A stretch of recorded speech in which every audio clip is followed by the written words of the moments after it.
Hello, welcome to Dornbusch download number 145. Today I have Adam O'Connor with me from Better Shares.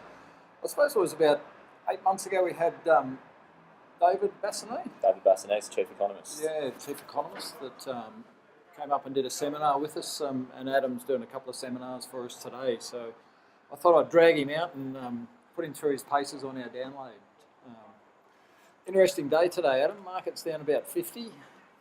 Yeah, What's David telling you? What's David telling us? We think so we might find some support there around that 5,600, 5,650 level, and then if it goes up from there and breaks out, then your next stop's up over 6,000. It's and it'd be nice to see it break out, wouldn't it? Yeah, definitely. And we think there's some sort of support there globally. We're starting to see sort of the reflationary environment and global growth come back. Yeah. One of the areas we're particularly looking at the moment is the global banking space. Yes. That's been an area that's underperformed for a long time. 2009 to present, it's underperformed the S&P 500 by about 40% just in the US space. That had a nice run on the back of the Trump rally. They rallied very, very quickly. Yep. But since that sort of January, February mark, they've actually come back quite a bit, and they're representing value again. What we're seeing in that space globally is basically, obviously, hawkish central banks, rising interest rate environment in Europe, in the US. This is really good for banking interest rate margins and starting to see them bring back that organic growth that they've been missing for a long time. So obviously in 2009, you had the Dodd-Frank reforms come in. It was really constraining on the banks, so that's suffocating regulation. They haven't been able to do much for a long, long time. We've had Trump come in.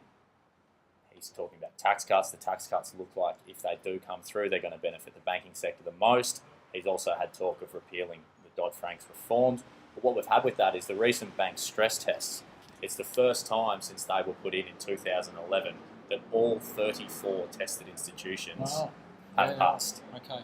So the banks in the US are really, really healthy at the moment. They're basically said that they can survive a major financial crisis. Yep. So all the sort of everything is in place for them to start to turn around their earnings.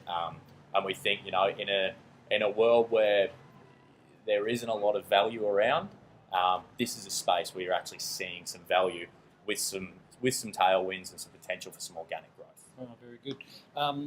Better Shares Exchange Traded Fund is code BNKS, and we'll get a chart up about that, right? Yes, definitely. I see overnight they're talking about the Senate sittings being extended in the US, and probably that's part of what they're talking about, the tax cuts that Trump wants to get through. Everything seems to have slowed down, doesn't it? Absolutely. But I think that's creating the buying opportunity. There was all this sort of euphoria around when he first got in that he was going to be able to get these things in straight away. That was never going to happen. No. He's battling a little bit with the Senate, but he still came in on that. Battling a little bit. Yeah, but they all seem to battle with the Senate, don't they? Yeah. It's you've got to basically get these things through the House still, but it's still there. He is coming on a platform of deregulation. Yep. He's supportive of corporate America, and any sort of support they get from a government level in terms of deregulating, particularly the financial sector, is going to allow these things to actually have the growth that they've been missing for since 2009, really. Yeah, very interesting. So what else have you got in that space in the US markets? In the US markets, the Nasdaq 100 is one that we have been pushing for basically a long time. It is one of our strongest funds. Yep. Obviously, in the start of this year, it's had a really, really strong run. Well, it's been strong over the last couple of days where the Dow's done nothing, hasn't it? Yeah, absolutely. And we've been seeing that for a long time. And I think a recent sort of consolidation and pullback sort of represented a welcome entry point. I think if you want to be anywhere over the medium to long term, it's definitely in the Nasdaq, particularly for Australian investors. So as an Australian investor, you're really naturally overweight a couple of sectors. You're naturally overweight banks and financials. You're naturally overweight materials and resources. And you have no exposure to large cap tech, large cap consumer tech.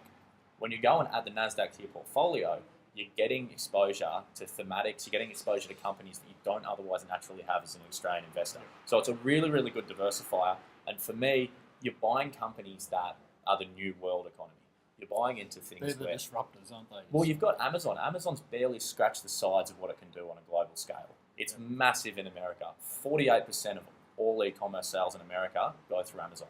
Is that right? 48%. 48%, and that's of last year. It hasn't scratched the sides out of what it can do globally, and it's an e-commerce giant that in Australia shortly we will be doing all our shopping through Amazon. To an extent, this next day, they're working on next day shipping. People will come around to it. Boss will be, Adam. Yep, I will be for sure. I've spoken to guys. There's a guy in our office. He's from the UK. Yep. I mean, he was talking about over there. If they needed something in the morning, they could jump on Amazon, buy it, and he'd have it in his office for the afternoon delivered to him. And he never had to leave his desk. Yep. Toowoomba would be a great spot, actually. Give Toowoomba a plug for Amazon. Like, we've got our international airport now. They could set up a big factory here. Well, a big distribution centre, I should say. Well, it's much more convenient for us to get up here, that's for sure, from Sydney. Well, very much so. Yeah. So the code on that one, NDQ. NDQ. We'll get that one out. And the other part of that then is hack. Hack, yeah, definitely. So that's another part. It's sort of it's forming a satellite exposure in a lot more portfolios. You're really buying a long-term thematic there. I mean, as of about 6 months ago, when we ran the numbers, the global cybersecurity industry was about a $75 billion industry.